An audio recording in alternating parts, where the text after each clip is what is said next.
I'd be quiet. Well, I can share. I can share the stage with you. I don't think. I said I can share the stage with you. No, not quite. You tell me what you want, and I'll be happy to do it. No. I'll just head on down. I'll do the intro from the thrust.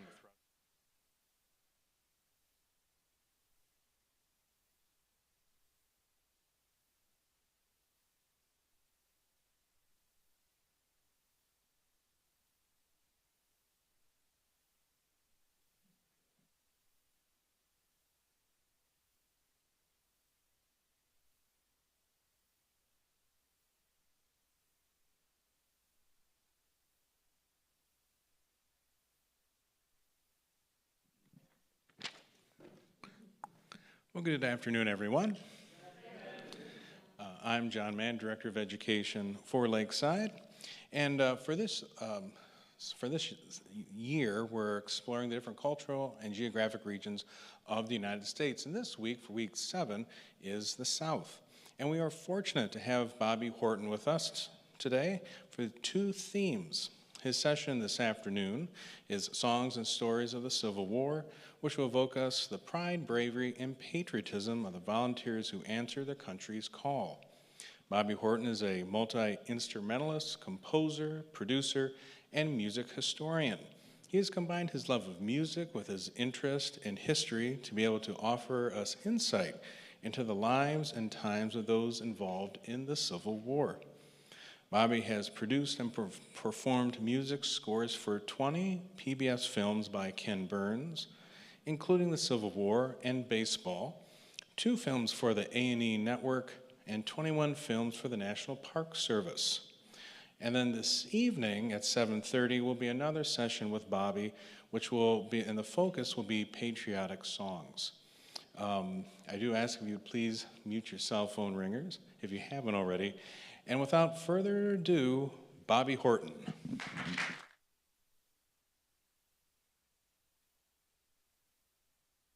Thank you, John, and thank you for being here.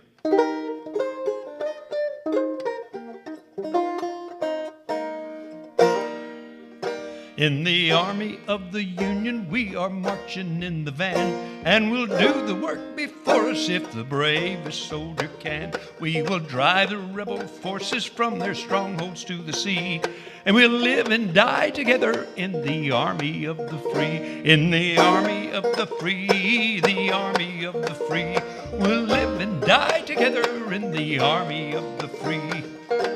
Then hurrah for our division, may it soon be called to go, to add strength to those who have advanced to meet the foe. God bless it, for we know right well wherever we may be, 'twill never fail to honor our great Army of the Free. In the Army of the Free, the Army of the Free. We'll live and die together in the Army of the Free. In the Army of the Free, the Army of the Free. We'll live and die together in the Army of the Free.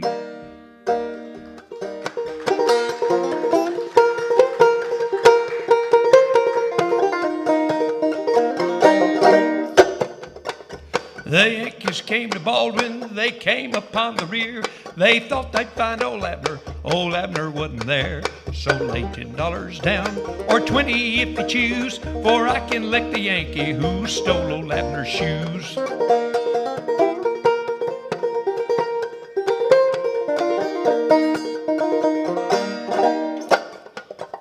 Jeff Davis was a gentleman, Jeff Davis was no fool. Jeff Davis rode a dapple gray and Abe Lincoln rode a mule. So $10 down, or 20 if you choose, for I can whoop the Yankee who stole old Abner's shoes.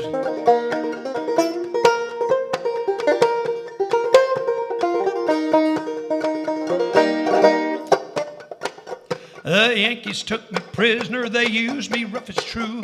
They took from me my knapsack, they stole my blanket too.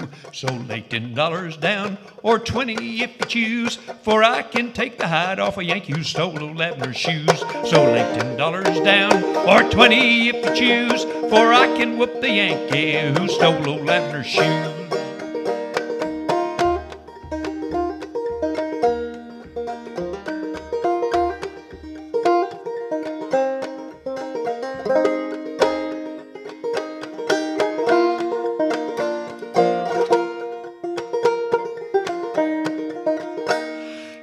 asks me why, I sadly weep. Like I, others, am not gay. What makes the tears flow down my cheek? From early morn to close of day. And so my story you will hear, for in my memory fresh it dwells.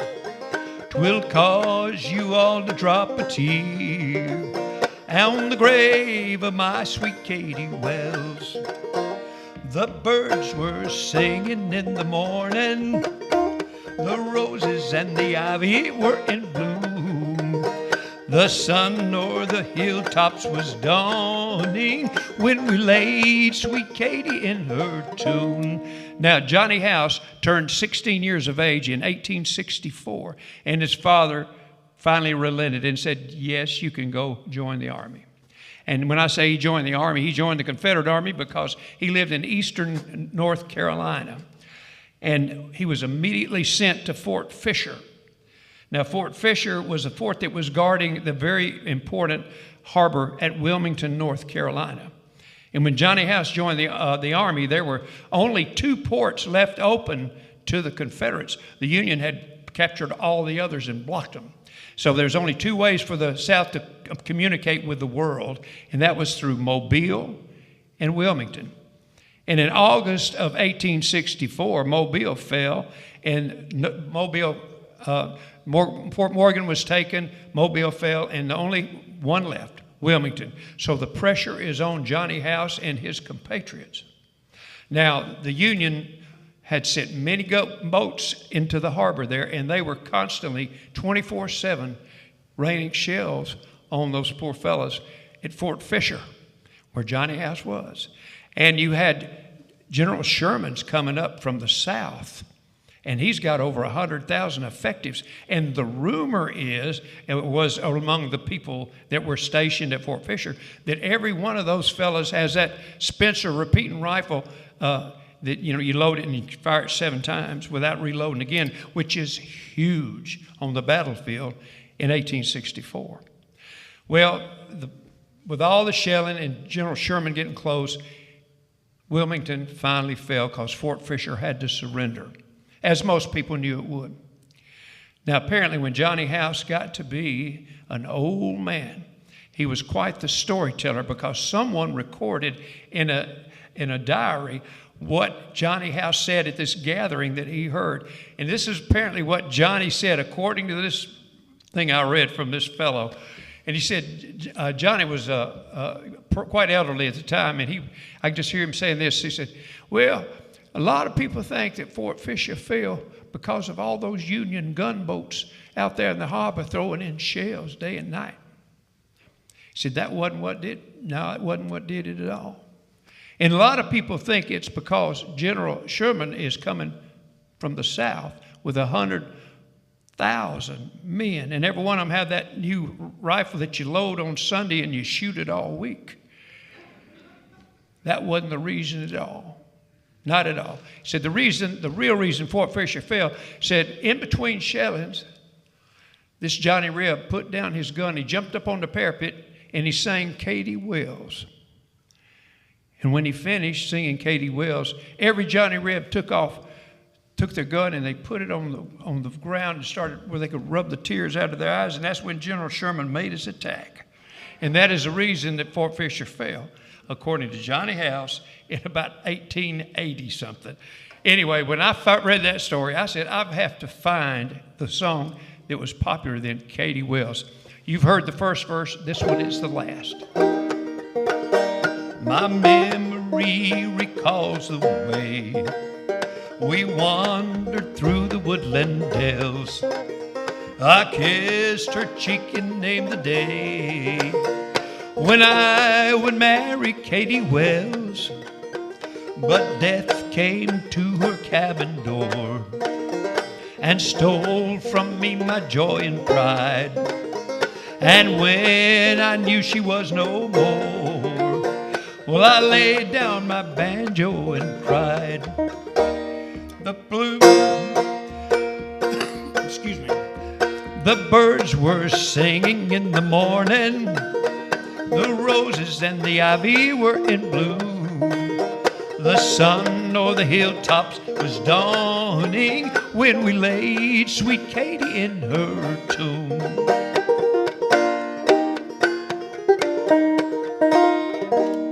That's Katie Wells. Oh, thank you all. Thank you. I want to thank John, man, for getting me up here, and I want to thank Mike Malakar for the sound and the lights, and they're just so delightful. This is about my 5th or 6th trip here, and it's been wonderful every time, and today is no exception. And I really want to thank y'all for being here. We're going to be sharing music that was really, really, really important to some people at a very important time in our country's history. You know,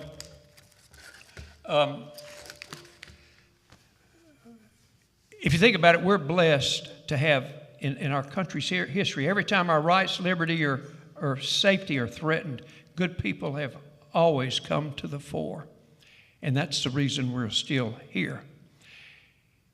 And what I want us to do today is to look at the people who answered the call of their state in the 1860s. You know, if you were living if we were all living in 1860, 1861, in your daily life, the federal government touched your life one way and one way only. It delivered your mail. That's about all you knew that it did. I mean, it was doing other things, I'm sure, but you didn't know it. And by the way, back then, it didn't bring it to your house. It brought it to your mail, to your post office. And you had to physically go to your post office and pick it up down there. But you can thank the Civil War for when next time you see the mail truck in your neighborhood, because home delivery started in the United States Post Office and the Confederate States Post Office during this war, because they used the post office to post casualties from battles that had been led. And so the post offices became a wailing wall. And it was almost impossible to do business. So the postmen and all these post offices had to start delivering to homes, because that's the only way they're going to get it done. Because this war was so horrible, there's just no way. The 1860 census, there are a little over 30 million in the country, between 30 and 31 million, closer to 30 than 31. And when this war ends in 1865, the revised figure is some 750,000 young men, north and south, are dead. Americans all. 750,000 out of only 30 million. That is an incredible price that this country paid. And that 750,000 doesn't count the people, say, for example, that say were wounded, and they go home and they're no longer on the roads, and they die within 5 years because the wounds never healed. Or the case of a lot of the Southern boys who lived on a starvation diet, and once your body starts eating itself, you don't live as long, and they're dead within 5 years, and so they didn't get counted. Or if you think about the poor fellows, say, that were in the Union fellows that were in prison at Andersonville and like Old Cahaba. When the war ended, they were released and they were sent to Vicksburg. And a lot of them were Ohio boys, a whole lot of them. And they got on a ship called the Sultana, which was going to carry them up the Mississippi and then make that turn on the Ohio just above Paducah. And then they're going to take these home. People were saying, this is the happiest day of my life. When these fellows finally got on the boat and that thing cranked up and they started chugging up the river, they were like kids. They were so excited. They're going home. I'm going home. 8 miles north of Memphis, the boilers blew because it was overloaded. And there's a reason they've determined now what really caused it. But it was at night in the Mississippi River, and they were the ones that didn't die with the scalding of the boiler were thrown into the water, just like that. And it's dark and it's muddy. They don't know where they are, and they don't know how to. It was the most horrible thing. It's the worst maritime disaster America has ever had, and it's well over 1,200 men died there, probably closer to 1,500, 1,600, and they didn't get counted in that because the war was over. Or these are poor Southern fellows that were in prisons like the one here on Johnson's Island and up there. And they were released at the end of the war, and they're walking home. And a lot of them never made it because they got bushwhacked. They didn't get counted. So we'll never know the true cost of that war. And you wonder how in the world did a fellow north or south survive drinking bad water, eating contaminated food, or having no food, or especially when you have and you're in battle and all that lead is in the air. How did anybody survive? I don't know. I guess it's His will. But we'll never know how many died, and we'll never know their hardships and all they suffered, and how they did survive it physically. But what about mentally? When all that they saw, when an Ohio boy went to war, he went with his neighborhood, and they stayed together the whole war. And when you saw a cannonball hit a guy square on, and you know what happens to a fella, and you know him, you grew up with him, that's got to work on you. And you wonder how they survived mentally. And I contend there are two reasons. One is their faith. They always turned to their faith. Number two was music. Music is all the common man had. And when these armies would move, they would stop for the evening or wherever, and they would put up the campfires, and they'd start cooking and put out the pickets to guard the place. And then all of a sudden the instruments would come out, and they would start singing and playing, because that's their release. That's their way to, it's not manly for a Union soldier from Ohio or a Confederate soldier from Alabama to sit around and say, I want to go home so bad I can't stand it. This is awful. This is nothing what I expected. This is not supposed to be this way. They couldn't do that because it's not manly. But they could sing about it, and they did. Songwriters, that's when the music business got its legs, was the 1860s during this war.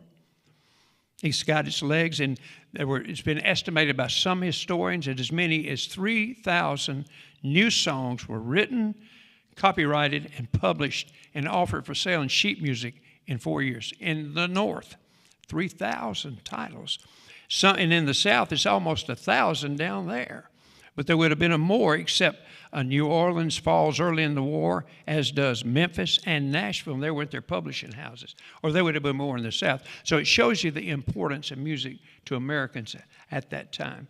And what I want to do is use that music to get to kind of know some of these fellows. And know these are all tunes that they knew and loved. We're going to start in the beginning of the war, after Sumter is fired upon, and the men are flocking to join the armies and such, and patriotism fever is at high pitch. Songwriters got ready and started writing patriotic music. They wrote literally hundreds of patriotic northern tunes and patriotic southern tunes. I'm just going to do two.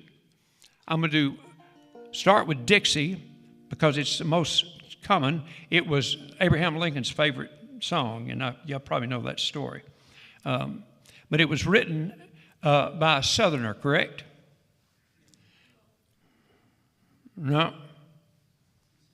Daniel Emmett of Mount Vernon, Ohio, wrote Dixie.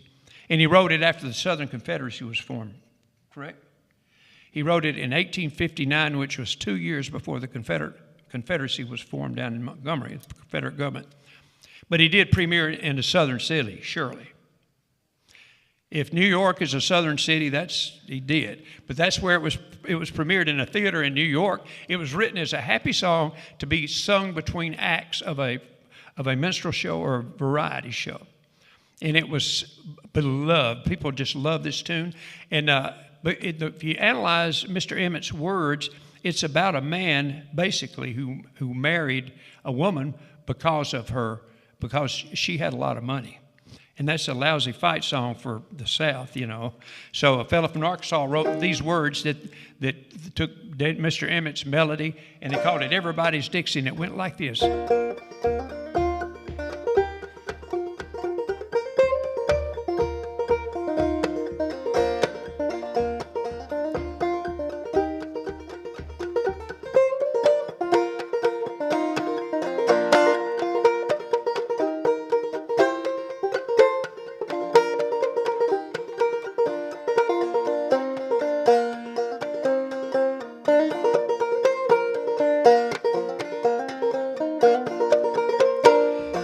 see ye country call ye up, less worse than death befall ye. Two arms, two arms, two arms in Dixie. Lo, all the beacon fires are lighted, let our hearts be now united. Two arms, two arms, two arms in Dixie. Advance the flag of Dixie, hurrah, hurrah. For Dixie's land we'll take our stand, to live or die for Dixie. Two arms, and conquer peace for Dixie. Two arms, and conquer peace for Dixie. Oh, hear the northern thunders mutter, northern flags and south winds flutter. Two arms, two arms, two arms in Dixie. Shoulder pressing close to shoulder, let the odds make each heart bolder. Two arms, two arms, two arms in Dixie. Advance the flag of Dixie, hurrah, hurrah. For Dixie's land we'll take our stand, to live or die for Dixie. Two arms, and conquer peace for Dixie. Two arms, and conquer peace for Dixie. Oh, fear no danger, shun no labor, lift up rifle, pike, and saber. Two arms, two arms, two arms in Dixie.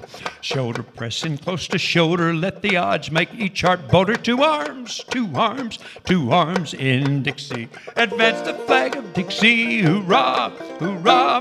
For Dixie's land we'll take our stand, to live or die for Dixie. Two arms, and conquer peace for Dixie. Two arms, and conquer peace for Dixie. Now, this is the northern counterpart to Dixie, written by one of the great songwriters from that era, and his name was George Root. He lived in Chicago, and that's where he had his publishing company. He called it the Battle Cry of Freedom.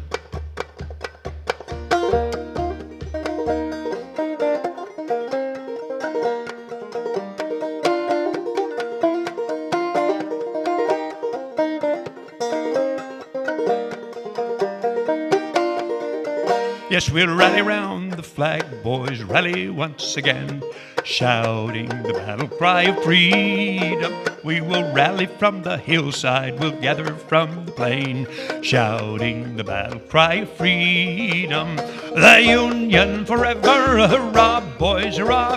Down with the sucker, up with the star, while we rally around the flag, boys, rally once again, shouting the battle cry of freedom. We are springing to the call of our brothers gone before, shouting the battle cry of freedom, and we'll fill the vacant ranks with the million freemen more, shouting the battle cry of freedom. A Union forever, hurrah, boys, hurrah. Down with the traitor, up with the star, while we rally round the flag, boys, rally once again, shouting the battle cry of freedom.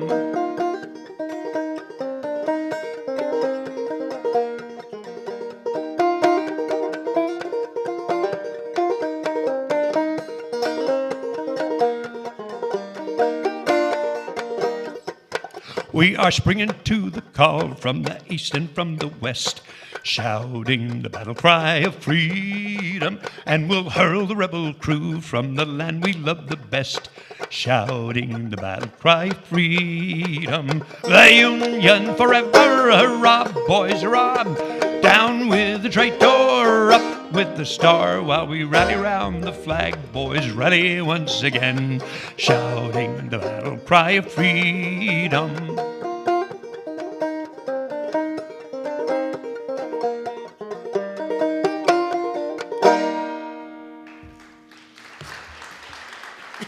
Thank you. That's very kind. Thank you so much. You know, when you join the military in the 21st century, you go to a recruiter if you're a young person, and the recruiter will promise you all these things, and then you sign on the dotted line, and then you're sent to a boot camp where you learn to be a sailor, a soldier, a Marine, or a flyman, an Air Force man. And when these kids get to that boot camp, even though they're surrounded with thousands of other people, they feel like they're all alone in this world. It's scary. It's scary as it can be. But then they eventually start meeting up and because they're going through hard times with each other, and so they buddy up. And then when training is over after 6 weeks or ever how long the training is, then they're sent wherever in the world the military needs them. And once again, they're thrown with people that they don't know. But of course, they quickly bond because they depend on each other to get a job done or for their safety. Well, it's different in 61 because when you joined the Army, whether it was up here in Ohio or everywhere in the North, everywhere in the South, the scene was the same. You joined locally. And when you went to join, you'd see a poster. If you want to join the Army, meet at under so-and-so tree or whatever, or meet at City Hall on the front steps. And you would go there, and you would go with a lot of your classmates. You'd go with your brothers sometimes. You would go with your cousins, maybe even your old uncles, and maybe even your dad. You'd go join together, and together you formed a company. And the company was your neighborhood. So when you're in the Army, you know everybody in the Army because you're all surrounded with your company, guys you grew up with and you've seen your whole life. And then they stayed in the community learning to be soldiers. And the young ladies would go out and watch them, do this, learn to be soldiers and strut their stuff. And it was real exciting for those young men because the girls were paying attention to them. But then here comes the orders from on high to leave the community. And the time and the date was set, and the community knew it. On the day and time of the departure ceremony, the company would form, and the townspeople came out. Moms and dads and cousins and buddies and friends and shopkeepers in the community, everything. They're out to see their boys go off to war. And this scene is so touching to me that it played out in just most hamlets around the whole country, north and south. And that is this. The politicians would get up in this gathering and bloviate, as only politicians can bloviate. And when the bloviations are done, and then often was the case, the ladies of the community would hand a handmade flag to the company commander for their boys to take to war. That's touching. And then that company commander would accept the flag and give this tough speech, and he'd say, "We're going to bring this flag back in one piece, or we're not coming back at all." And then once that's done, the drum sounds, they left face, and they march away.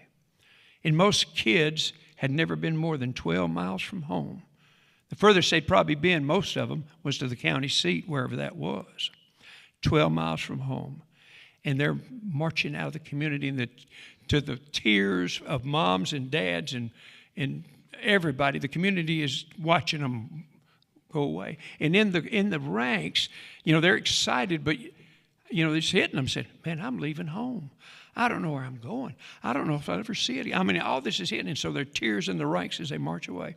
This was such a moving time. You'd be amazed at how many songs were written by songwriters about this very thing.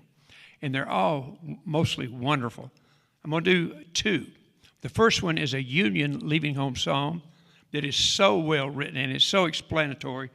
I just do it. And it's called "Take Your Gun and Go, John."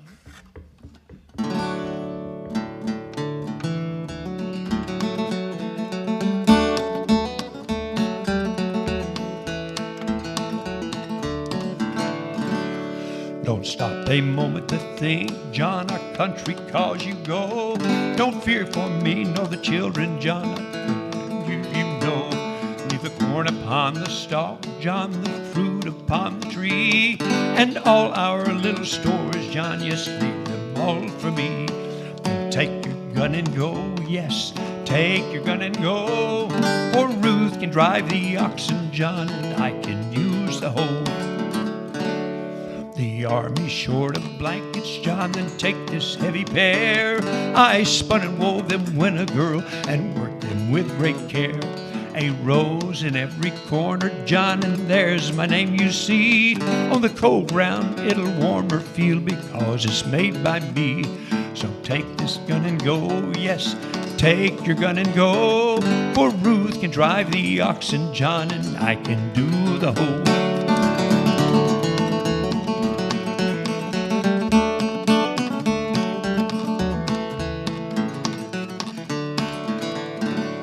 And now goodbye to you, John, I cannot say farewell. We'll pray for best. We'll hope and pray for the best, John, his goodness none can tell. May his arm be round about you, John, to guard you night and day. Be our beloved country's shield till war shall pass away. Then take your gun and go, yes, take your gun and go. For Ruth can drive the oxen, John, and I can use the hoe. Take your gun and go, yes, take your gun and go. For Ruth can drive the oxen, John, and I can use the hoe.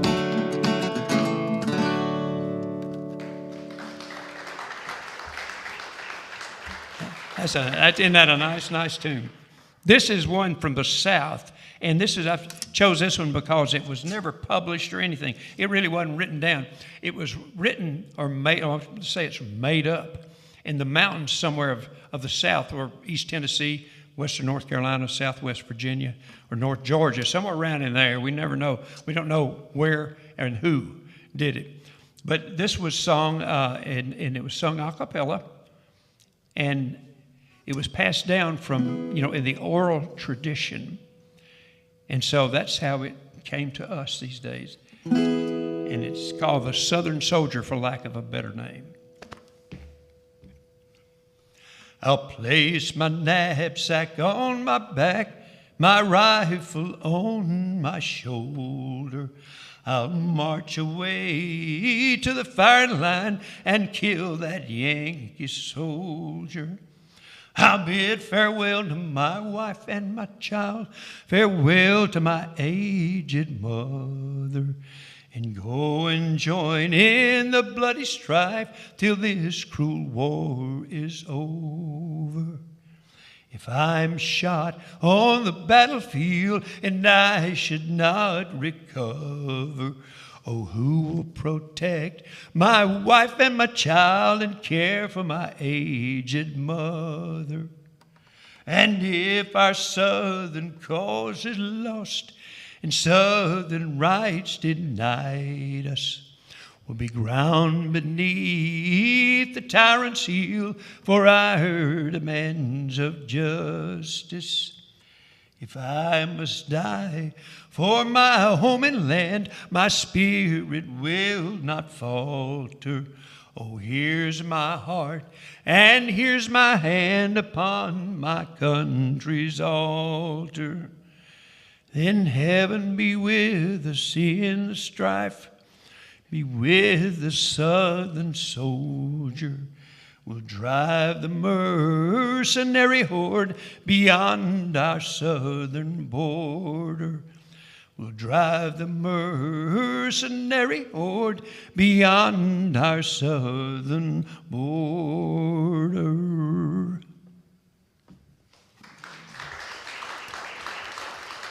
Thank you. Pardon me one second here. When the armies would make camp after a day of hard marching or doing duty, the campfires would fire up. The pickets would be put out to protect the army from surprise attack, and the music would start. People would carry their... some of the greatest things you can see is photographs. In fact, the Civil War was the most photographed war in history at that point.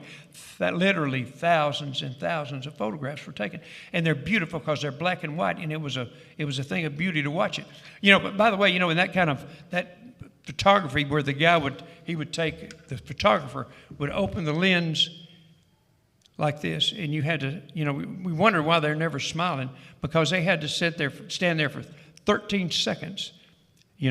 13 seconds, which doesn't sound like much till you try to do it. I mean, like this. If you do that, if you stand for 13 seconds, you'd go.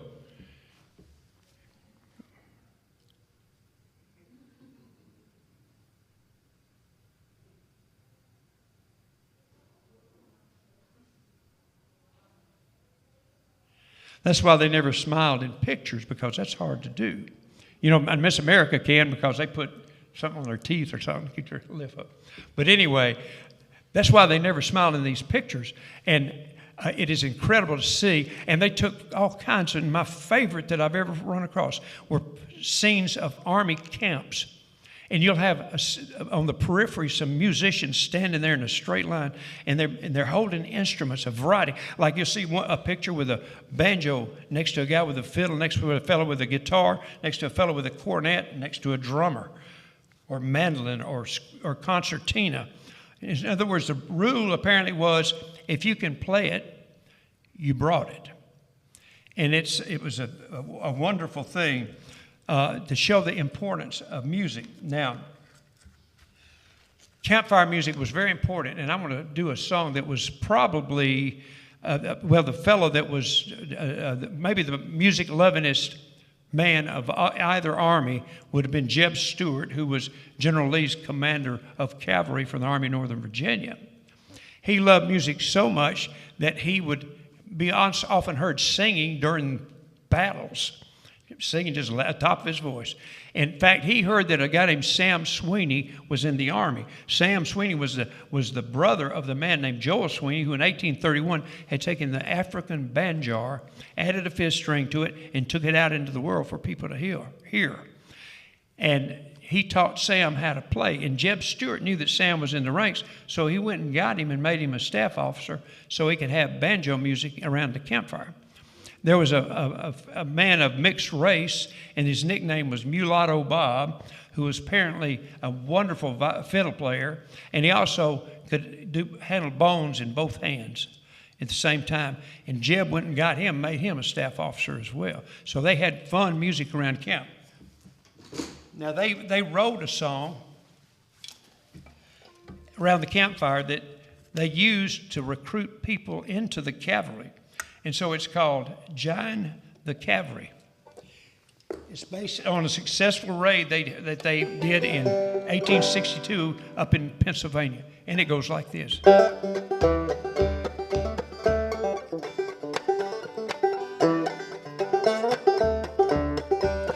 We're the boys who went around McClellan, went around McClellan, went around McClellan. We're the boys who went around McClellan. Bully boys, hey, bully boys, ho. If you want to have a good time, join the cavalry, join the cavalry, join the cavalry. If you want to catch a devil, if you want to have fun, if you want to smell hell, join the cavalry.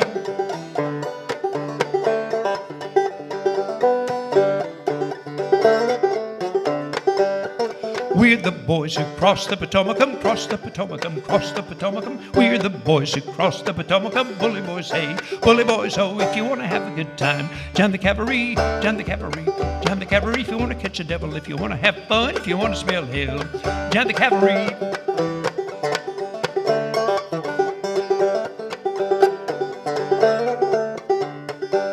And then we went into Pennsylvania, went to Pennsylvania, went to Pennsylvania. Then we went into Pennsylvania. Bully boys, hey, bully boys, ho. If you want to have a good time, join the cavalry, join the cavalry, join the cavalry. If you want to catch a devil, if you want to have fun, if you want to smell hell, join the cavalry.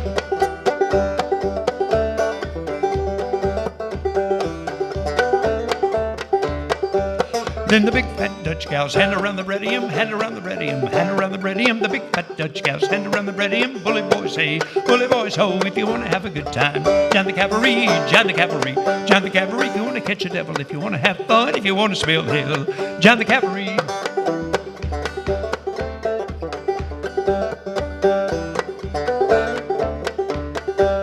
Oh, Joe Hooker, won't you come out of the wilderness, come out of the wilderness, come out of the wilderness. Oh, Joe Hooker, won't you come out of the wilderness? Bully boys, hey, bully boys, ho. If you want to have a good time, join the cavalry, join the cavalry, join the cavalry. If you want to catch a devil, if you want to have fun, if you want to smell hell, join the cavalry. If you want to have a good time, join the cavalry, join the cavalry, join the cavalry. If you want to catch a devil, if you want to have fun, if you want to smell hell, join the cavalry.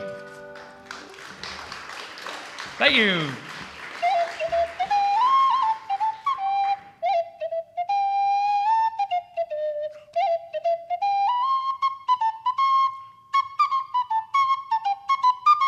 Sitting by the roadside on a summer's day, chatting with my messmates, passing time away, lying in the shadow underneath the trees. Goodness, how delicious, eating goober peas. Peas, peas, peas, peas, eating goober peas. Goodness, how delicious, eating goober peas.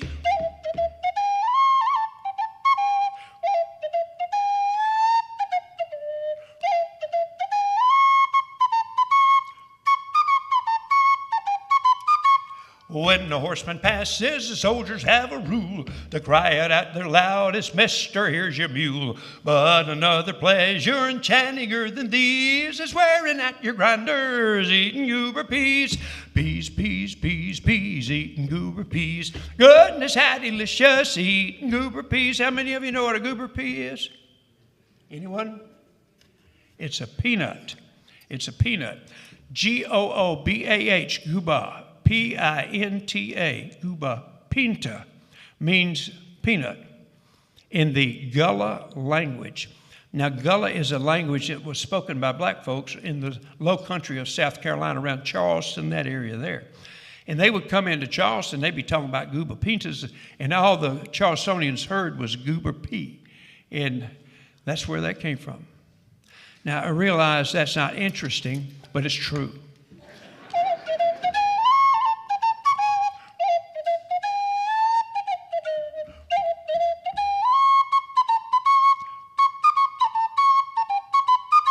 Just before the battle, the general hears a row. He says, the Yanks are coming, I hear their rifles now. He turns around and wonder, and what do you think he sees? The Georgia militia eating goober peas. Peas, peas, peas, peas, eating goober peas. Goodness, how delicious, eating goober peas.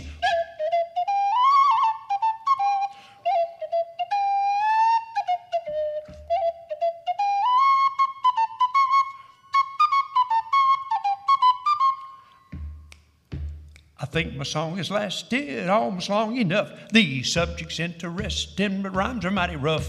I wish this war was over, from free from rags and fleas. We kiss our wives and sweethearts and gobble goober peas. Peas, peas, peas, peas, eating goober peas. Goodness, how delicious, eating goober peas.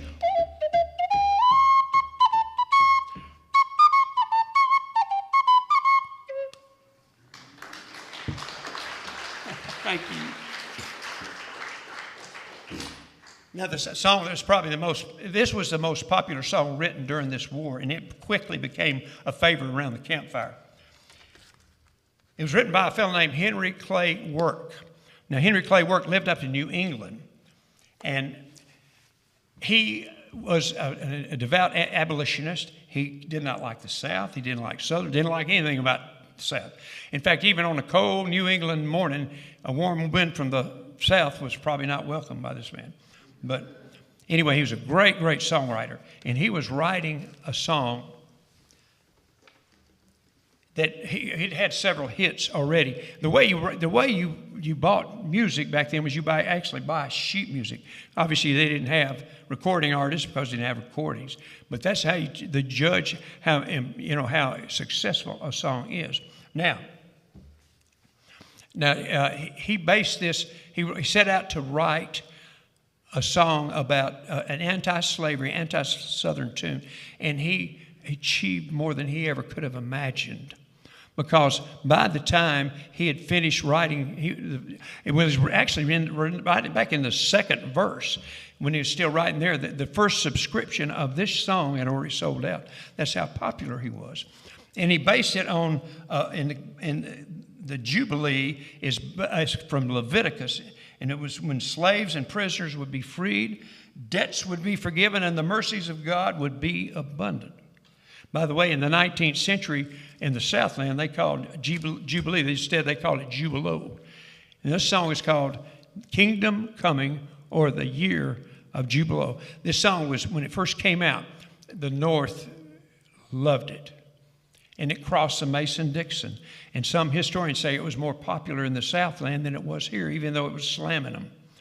And the white community adored the thing, but it was embraced by the black community back then in '63 when it came out. Now, I can say that with surety because later in the war, when black troops were fighting for Mr. Lincoln in the Union Army, they were heard singing this song as they would step off to make attacks. It's a great tune, The Kingdom Coming. Oh.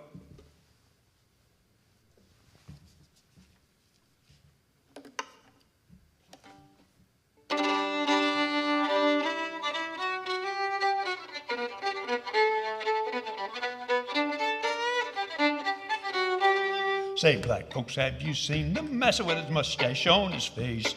Go along the road sometime this morning like a gwine to leave the place. He seen the smoke way up the river where the Lincoln gunboats lay. He took his hat and left very sudden and expect he's run away. The massa run, ha ha, the black folks take ho ho. It must be now the kingdom coming in the year of Jubilo.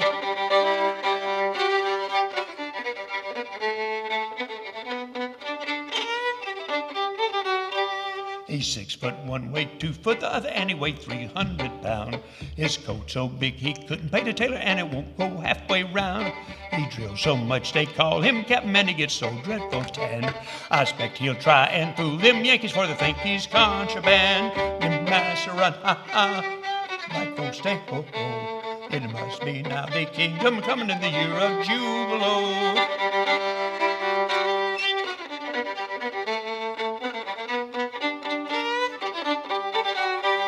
The black folk feel so lonesome living in the log house on the lawn. They move their things to Massa's parlor for to keep it while he's gone. There's wine and cider in the kitchen and the black folks still have some. I suppose they'll all be confiscated when the Lincoln soldiers come. The Massa run, ha ha, the black folks stay ho ho. Must be now the kingdom coming in the year of Jubilo.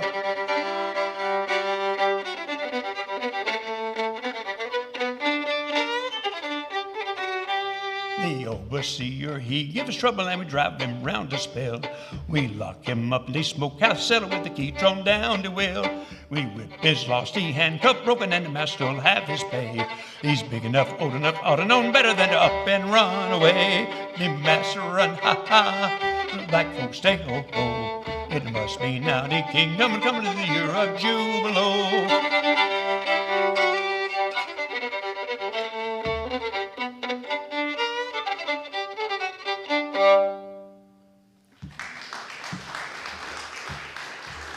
Thank you so much.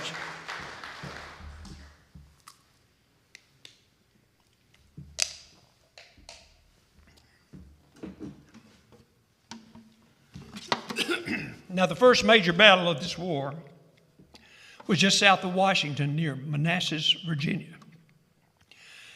It was on Bull Run Creek. Excuse me, one second.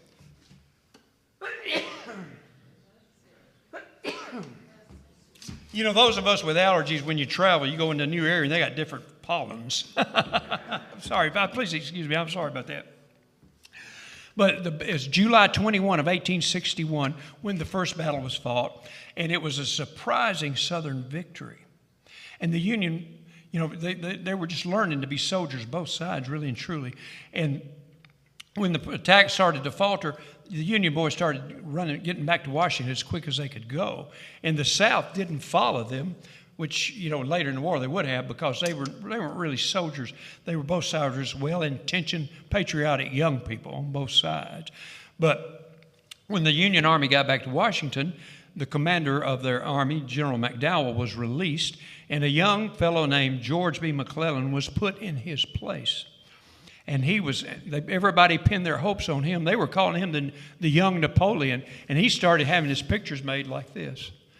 I mean, he believed his press, I think. He was a young and energetic. And he started building the war. It was his real talent, building this army up. And you take everything from transportation to clothing to food to supply to artillery, quality of ammunition. You name it. Every category. The world had never seen an army like this one. And so he went from July 21, and we get to August, 1 month passes. He's still drilling his army, and the Southern boys are trying to drill in and kind of watching, keep an eye on McClellan, now just south of Washington. And then we get into September, October. They're still there. November. They go through Christmas, 5 months, and McClellan's still sitting there. And like President Lincoln and people in the North said, we gave him an army, when's he going to use it? And they go into January, 6 months, still nothing. February, they're still there. And people are wondering, when's this he's going to use it? And now in February, there was a fellow named Grant who people will get to know later. But he took a small army and he captured, down in Middle Tennessee, he captured 2 forts, one on the Cumberland River and the other on the Tennessee River.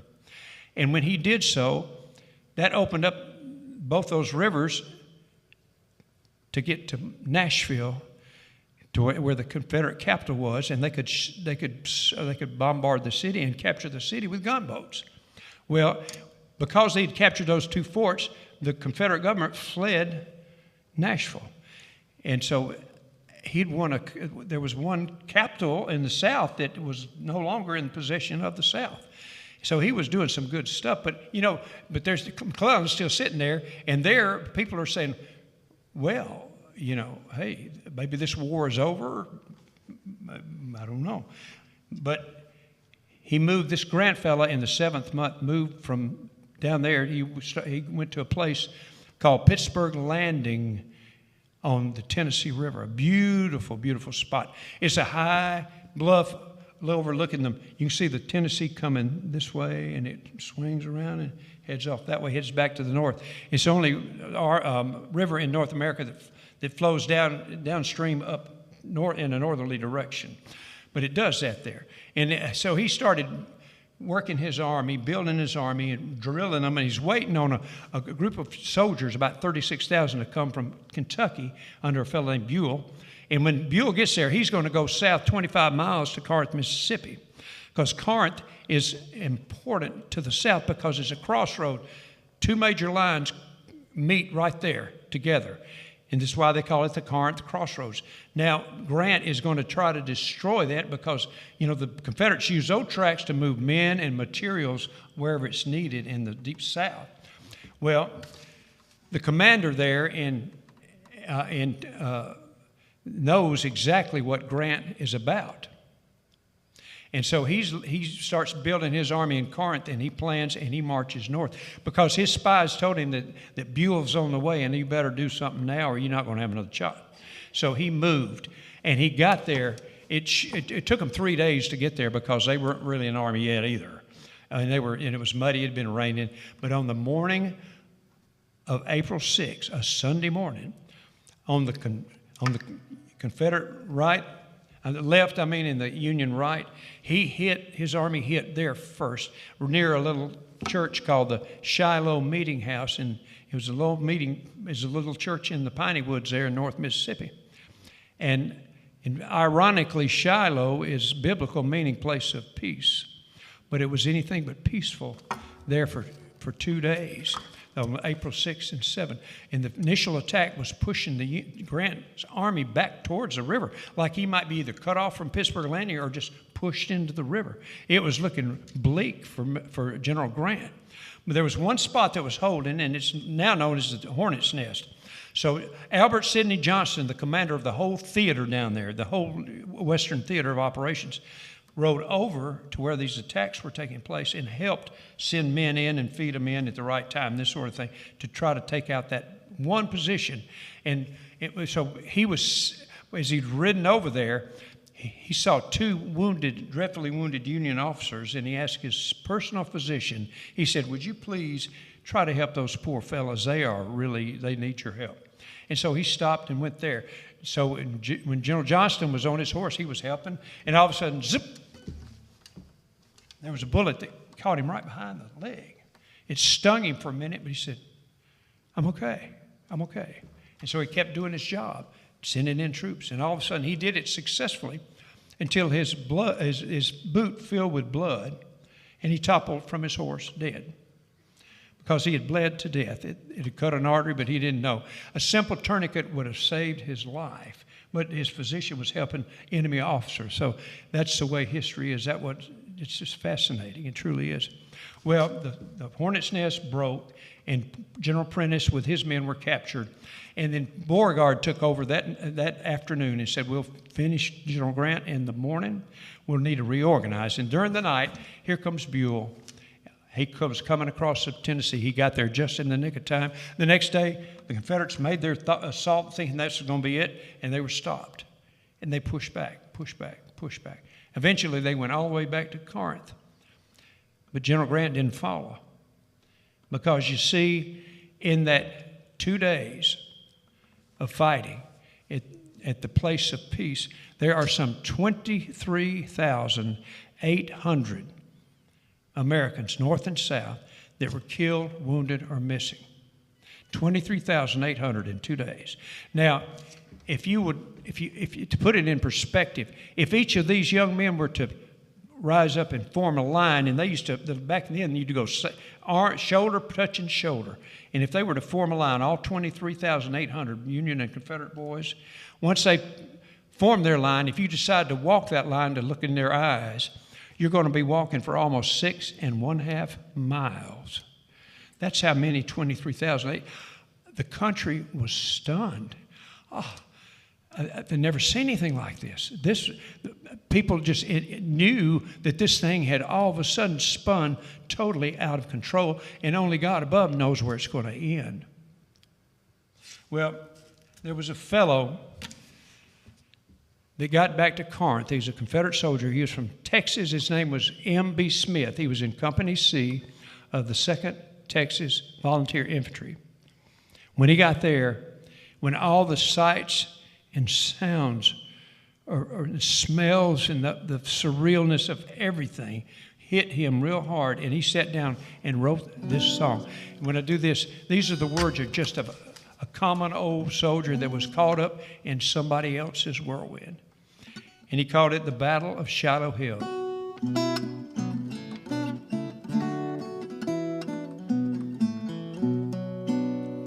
Come, all ye valiant soldiers, a story I will tell about the bloody battle that was fought on Shiloh Hill. It was an awful struggle, it'll make your blood to chill. It was the famous battle that was fought on Shiloh Hill. It was the 6th of April, just at the break of day. The drums and fifes were playing for us to march away. The feeling of that hour I do remember still, for the wounded and the dying that lay on Shiloh Hill. Hey, about the hour of sunrise, that battle it began. Before the day had vanished, we had fought them hand to hand. The horrors of that field did my heart with anguish fill, for the wounded and the dying that lay on Shiloh Hill. There were men from every nation laid on those bloody plains. Fathers, sons, and brothers were numbered with the slain, that has caused so many homes with deep mourning to be filled, all from that awful battle that was fought on Shiloh Hill. The wounded men were crying for help from everywhere, while others who were dying were offering God their prayer. Protect my wife and children, if it is thy holy will. Such were the prayers I heard that night on bloody Shiloh Hill.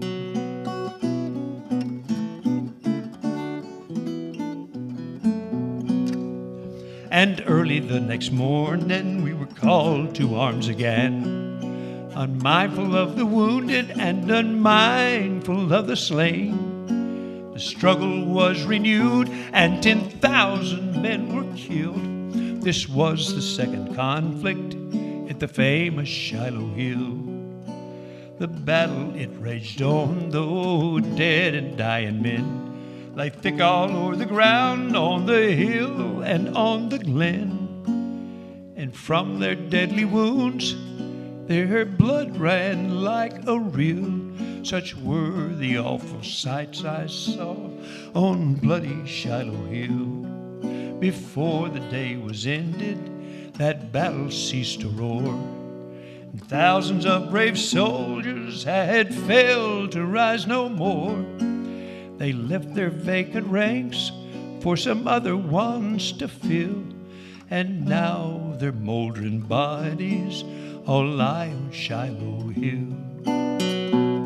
And now my song is ended about those bloody plains. I hope the sight by mortal man may ne'er be seen again. But I pray to God, my Savior, if consistent with thy will, to save the souls of all who fell on bloody Shiloh Hill.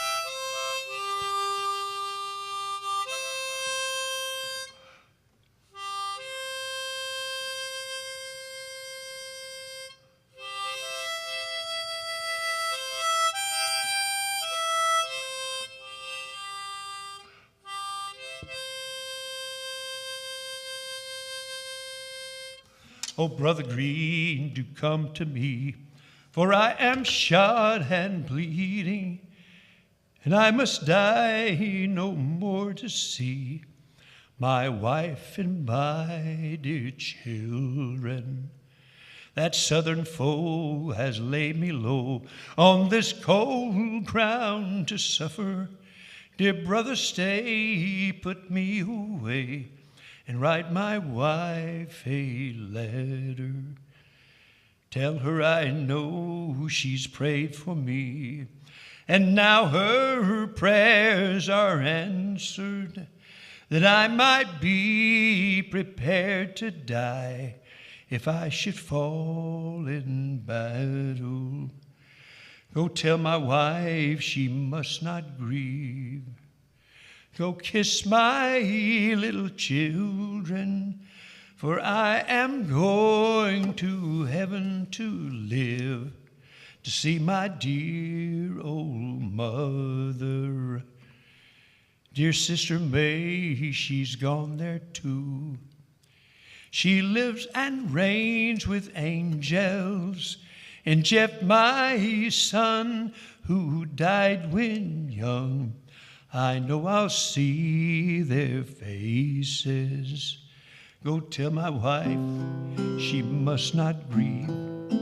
Go kiss my little children, for they will call their pa in vain when he is up in heaven. My little babes, I love them well. Oh, could I once more see them, that I might give a long farewell and meet them all in heaven.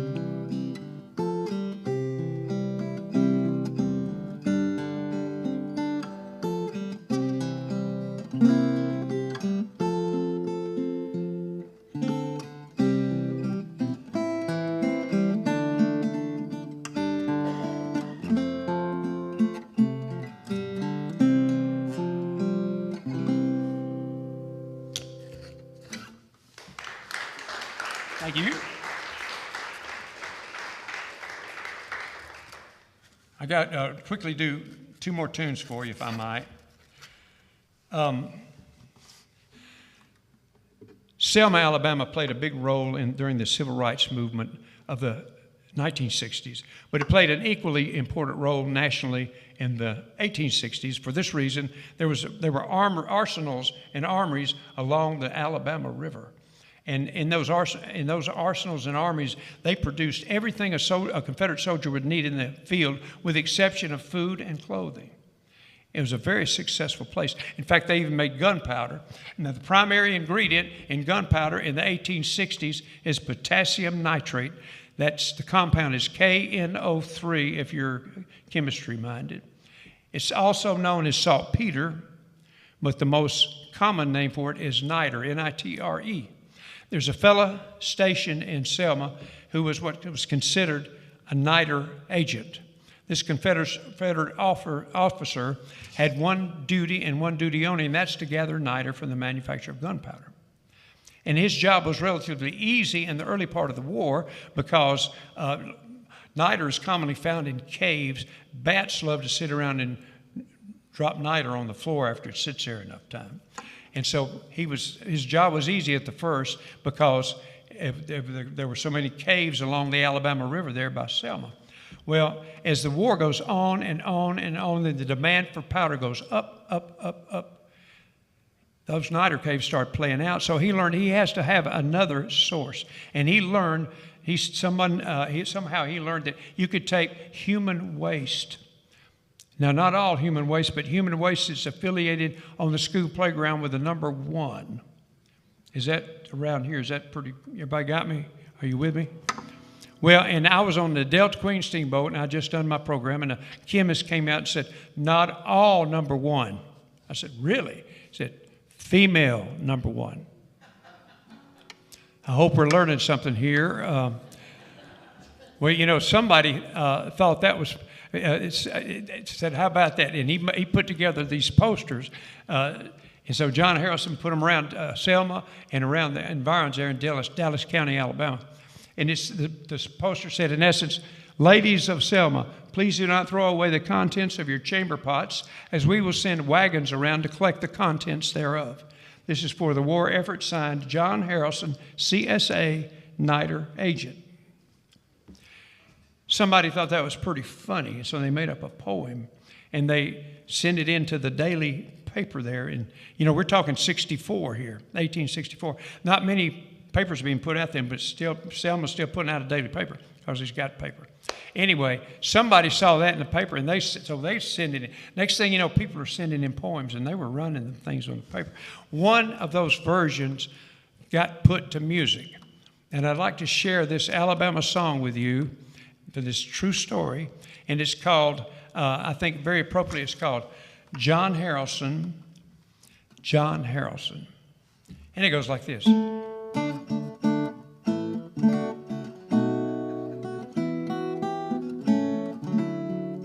John Harrelson, John Harrelson, you are a funny creature. You've given to this cruel war a new and curious feature. You'd have us think while every man is bound to be a fighter, the women, bless the pretty dears, should be put to making niter. John Harrelson, John Harrelson, how could you get the notion to send your wagons round the town to gather up the lotion? We think the girls do work enough in baking pies and kissing, but you'll not put the pretty dears to patriotic. It rhymes with kissing, but let's not say that word.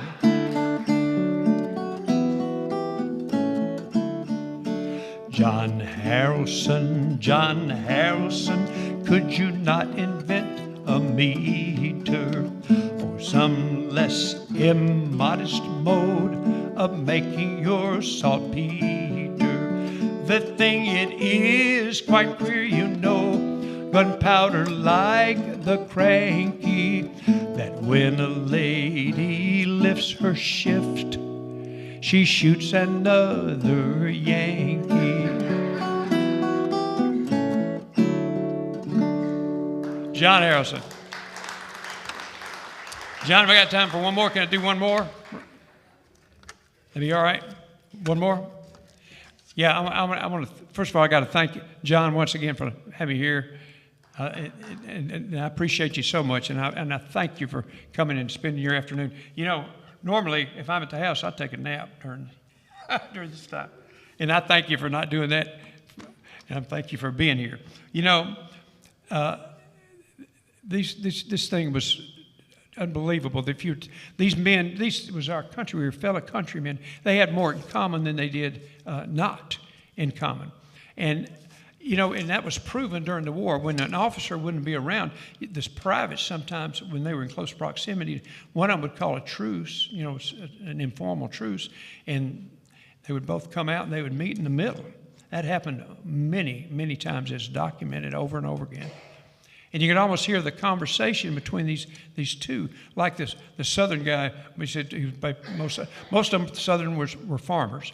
And they said to a Union counterpart, said, "Tell me about your farm. I hear you got really big barns up there and a thing called silo and all this sort of thing. And is that true?" And he talked about it. He said, "Are you married? You got kids?" They talk about this and that. And they would swap things, like the Southern guy would give him tobacco because there was plenty of that. And the Yankee would give to the Reb, would give newspapers, and just on. And they would eventually come around to a kind of like, I kind of like this guy, and and it's almost like Johnny Reb said, "Billy Yank, why don't you put your gun down and go home, and we can go about living a real life instead of this." Well, Billy Yank's going to give you all kinds of reasons why he's down in the Southland, because he's doing his duty. He's a patriotic American. That's what patriots have always done since the very founding of the country. By the same token, Billy Yank said, Johnny Reb, look at you. Said, you're barefooted, your clothes are hanging on you. You're obviously underfed, where you're outnumbered, you're outgunned. You know we're going to whip you. Why don't you put your gun down and go home, and we can go about living our life? Well, Johnny Reb's going to give you reasons why he's there. Just like Billy Yank said, Reb's done tore my country up. My family wants me to put it back together. But here's Johnny Reb saying, "I'm defending our home. We got armies coming in. They're salting fields where we can't grow anything and burning buildings, and things are just starting to happen to the ladies. It happens when armies go through." So he's defending his home. So if you analyze Billy Yank's reasons and Johnny Reb's reasons, it filters through home. It's home. Like I say, Billy Yank's folks at home want to put the Union back together like it's supposed to be. And down here, he's defending his home, and people say, defend your home. So I contend you, there's not a day that passes that they don't want to go home, that they don't think about home and the folks there, and they just want to go so badly they can taste it. So I contend the number one song on the hit parade of Billy Yank and Johnny Reb was a song called "Home Sweet Home." So I want to close with this. This was the most popular song of all.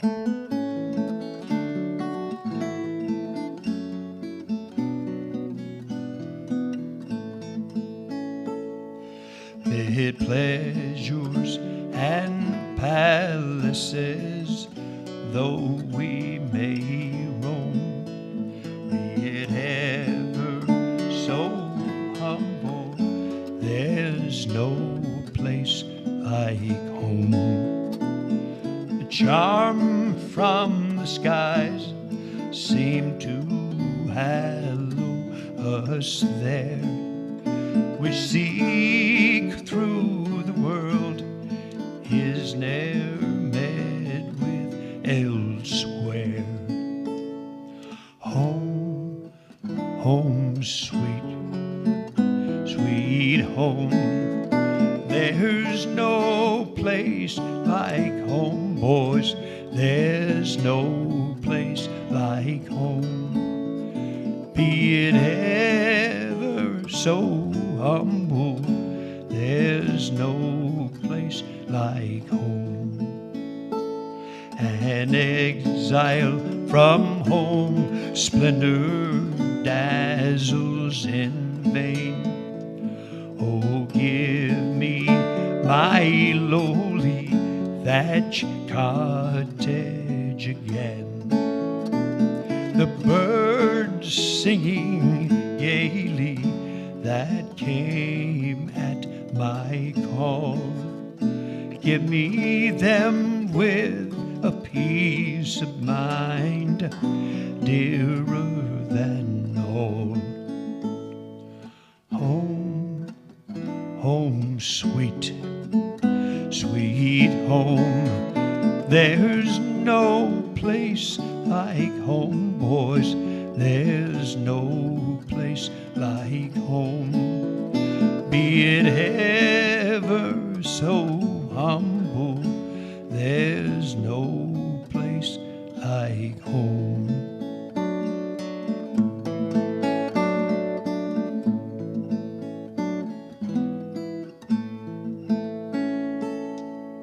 Thank y'all so much. Thank you for being here.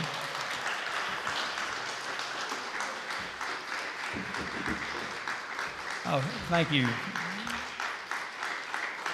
Oh, bless your heart. Thank you so much. And I think, if is there any question? Anybody have any questions about any of this stuff or anything?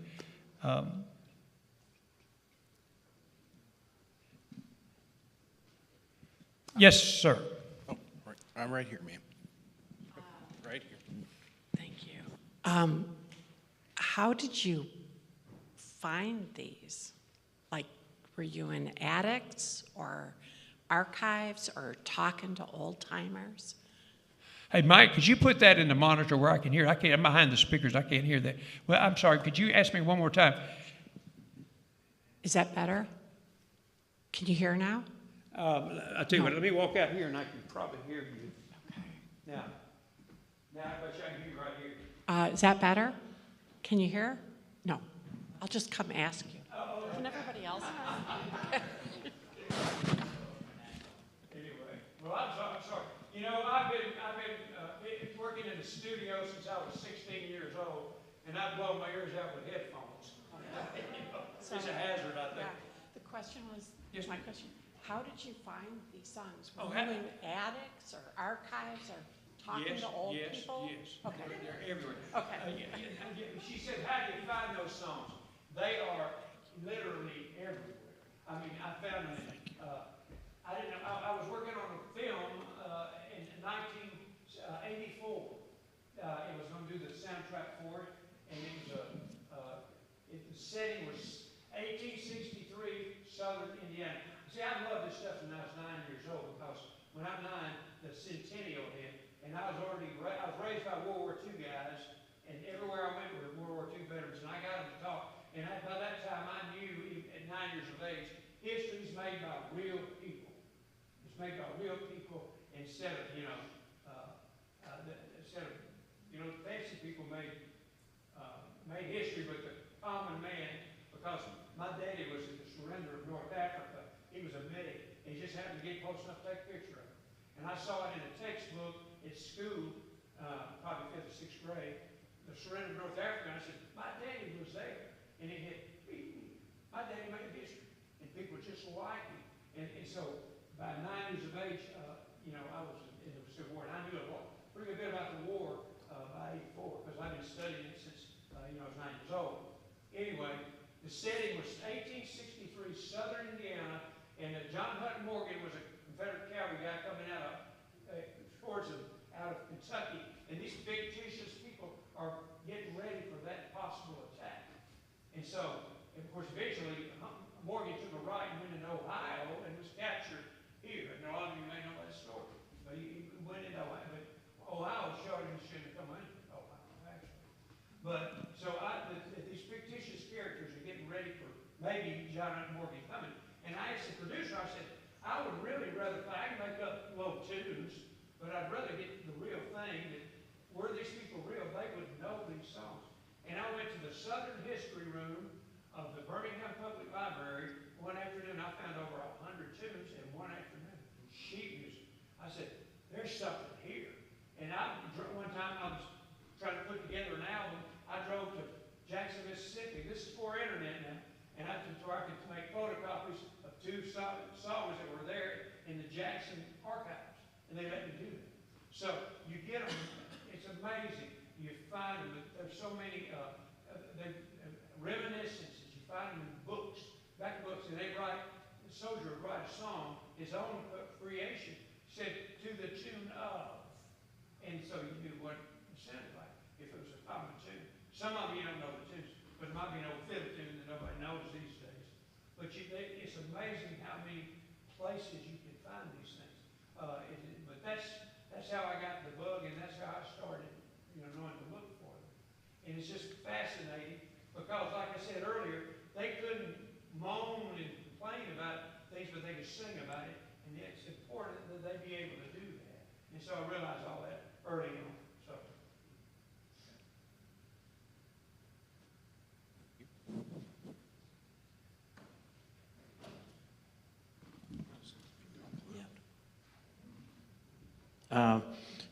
Were you involved with the show Civil War? Yes. Could you tell us about your memories of what you did in that movie and how you put it together. Okay, well, let me tell you, that's I'll just jump down here. Well, anyway, now I might hurt something. We're on the side. Now, Thank you. honestly, I was in the, Ken was done for the Civil War pretty much. It was in the can. And he was walking the streets of New York, and he saw a fellow that was, I don't know if you remember the American Heritage magazine that used to come out. It was a Forbes publication out of New York City. And they had interviewed me. I had a bunch of Civil War recordings that really were going all over the world. People were fascinated by these things. And the editor of the New York magazine, American Heritage, told Ken, says, you know, there's this guy in Alabama you might want to listen to. And so what they did, they listened to some of my stuff. And so Ken, they had a goal on this thing, and he pulled some songs out, and he took something that I'd already recorded and put it in the film. And I did a guitar version, a classical guitar version of Dixie that made it on that album. God, had some money on that, you know, and I had kids approaching college, you know, so it was very helpful. But anyway, I didn't have that. This guy named Jay Unger did that little song that is so magical. Thank you, sir. Jay Unger was a fiddle player that did do-do-do-do-do-do-do, that lovely melody. It sounds like it was written and played in the 1860s. He wrote it in 1981. It's called A Shokin Farewell. And that song had a fiddle camp upstate New York, above New York City, in Lake Shokin, where he teaches young people, you know, get them into fiddling. And he loved that more than anything. And at the end of the season, he was kind of down the dumps because it was over. He loved doing it so much. And there was a chance this wasn't going to have it anymore. And he went down by Lake Shokin and just made up an old Scottish-sounding ballad, is what it sounded like. And little did he know that 10 years later, the whole world is going to know and love his fiddle song. So Jay Unger is a fellow doing the fiddling in that thing.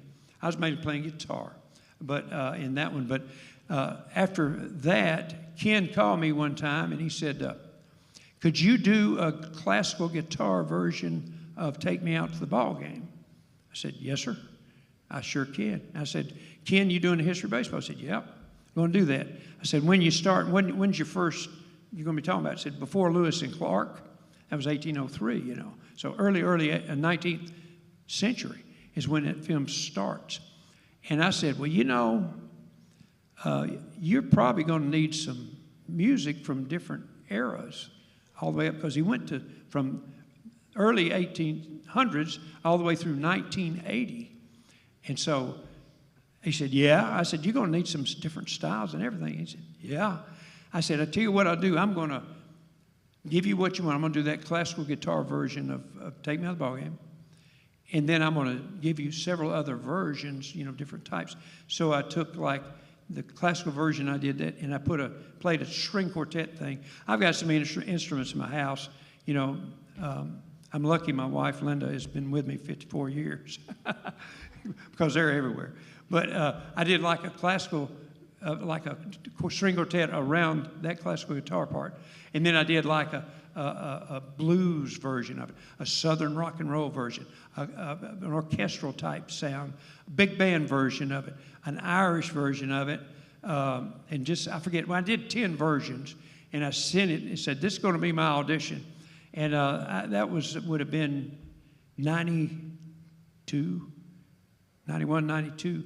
And I've been working for him ever since. That I sent in that demo, and I've been on 20 now. And I've been making tunes for him for 36 years.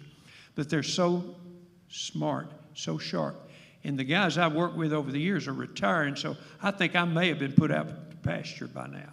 Because the last one I did a whole lot of Ben Franklin, and the last two that I did. And then the Buffalo was my last one, where I really worked on it from the get to the go. And but they make their own decisions. I just try to give them what they're after, what they're looking for. And I make suggestions, and sometimes they accept them, sometimes they don't. But it's just such a thrill, because those people are so brilliant. They're wonderful. they're just great, great people. And I'm so blessed to have had the opportunity to do this because, you know, I had big plans for my life. And then all those plans went, and everything wonderful. And I've had so many great opportunities like coming up here many years ago, first time. Everything falls in my lap, and I know from whence all blessings flow. And I'm truly thankful. And working with Ken, working for him and working with him has been one of my thrills in my life. So, yes, ma'am. So are there separate recordings that you've done with him? With him? That are available? The recordings? I'm on some of his soundtracks. Yeah. Okay, yeah. Can those be purchased separately? Oh, but I can. I see. I've got my website. You can see I've got 23 recordings out there that I've done by myself. That 10 on the Civil War, two of songs of faith from the war, and one on the Revolution. Oh, by the way, tonight at 7:30, I'm going to be showing you some tunes from the Revolutionary War. It's quite interesting.